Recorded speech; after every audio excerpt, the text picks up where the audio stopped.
Hey friends, Miss Hendry here. All right, we're going to read this story called A Camping Spree with Mr. McGee. Ooh, I heard some rhyming words by Chris Van Dusen. All right, whoops. All right. Early one morning at 7:03, Mr. McGee and his little dog Dee packed up the camper and hitched up the load, hopped in the Rambler, and then hit the road. They drove to the mountains far from the sea for 2 nights of camping, or possibly 3. Man, I heard a lot of rhyming words. 7:03 and D. I heard load and road, sea and 3. Those are all rhyming words. They sound the same at the end. There's nothing like camping, said Mr. McGee. I know you will love it. Just you wait and see. The views are fantastic. There's hardly a sound. Aside from the wildlife, there's no one around. And the air is so sweet, you'll sleep like a log, said Mr. McGee to his small spotted dog. I heard a lot of rhyming words. I heard McGee and sea. I heard sound and around. I heard log and dog. Those are all rhyming words. Wow, this book is full of them. All right, a few hours later, they took a sharp right and found a great spot to lay camp for the night.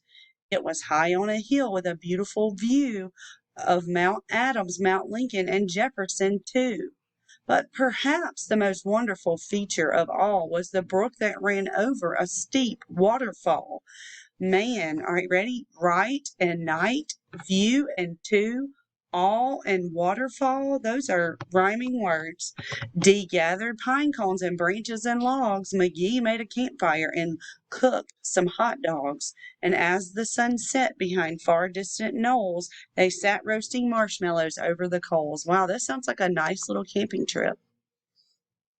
As the embers went out, they felt tired and dozy, so they climbed in their bunk beds, all comfy and cozy. But while they were falling asleep without care, along came a stumbling, bumbling. Now think about this. What do you see in the picture that would help us figure out our rhyming word? Bear. That's right. Care and bear. Good. All right, a kindly old bear whose sight wasn't so clear. He couldn't see far and he couldn't see near.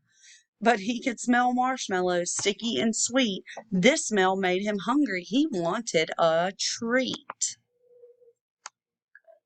He sniffed out the place where the marshmallows lay, but the car and the camper were in the bear's way. Yet that didn't stop the sneaky old Snitch. He simply tried squeezing right under the hitch, and as he was shimmying under the gap, he pushed up the hitch and which let go with a snap. Oh no. What do you think's going to happen?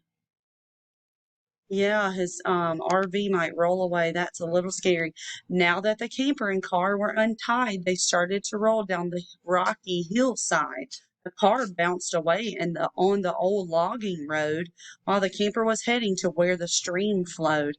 It flew down the hill in a wild, bumpy ride when Dee and McGee sleeping soundly inside. Wow, so the bear bumped their hitch and now they're falling down a hill. That's a little scary. Oh no! They were snoring and snoozing, enjoying a dream when splash went the camper right into the stream. The splash shook the camper. They bumped out of bed. Now, what in the world was that? McGee said. And when we looked out and saw where they were, his hair stood on end, and so did Dee's fur. Oh no. They were caught in the rapids, but that wasn't all. They were headed smack dab for the big waterfall. Oh my goodness. Dee and McGee both started to quiver as faster and faster they headed down river. But just when they thought they'd fall over the edge, their camper got stuck on a rock at the ledge. Ooh, thank goodness. So there they were, stranded, McGee and his pup, on the top of a waterfall 50 feet up. Ooh, I'd be praying, help me, Jesus. Meanwhile, that nearsighted bear from before was searching for one little marshmallow more, when lo and behold, as if out of a dream, he spied something sweet floating over the stream. But when the bear thought But what the bear thought was a marshmallow treat was really the hitch, not something to eat. The bear was determined to capture his prize, so he jumped in the water right up to his thighs. He splashed through the stream to the edge of the fall and snatched up the trailer hitch, camper, and all. Oh, I hope he's going to save them. Dee felt a tug. McGee heard a knock. As the bear pulled the camper right off of the rock, he dragged them both all the way back to the bank. When he realized the hitch was not sweet, but quite rank, he spit out the hitch and left in dismay, while McGee and Dee's camper again rolled away. It flew down the path with a jolt and a jar and stopped in some bushes right next to the car. Dee popped her head out. McGee looked out too. Had they really stopped rolling? Could it be true? At last things were quiet and peaceful and still. They hooked up the hitch and drove off down the hill. And on the way home, McGee said to Dee, "That trip wasn't quite like I thought it would be." So when they got home, with the sky turning red, they decided to camp in the backyard instead. Well, that's still fun, right? That was so cute. Bye, guys.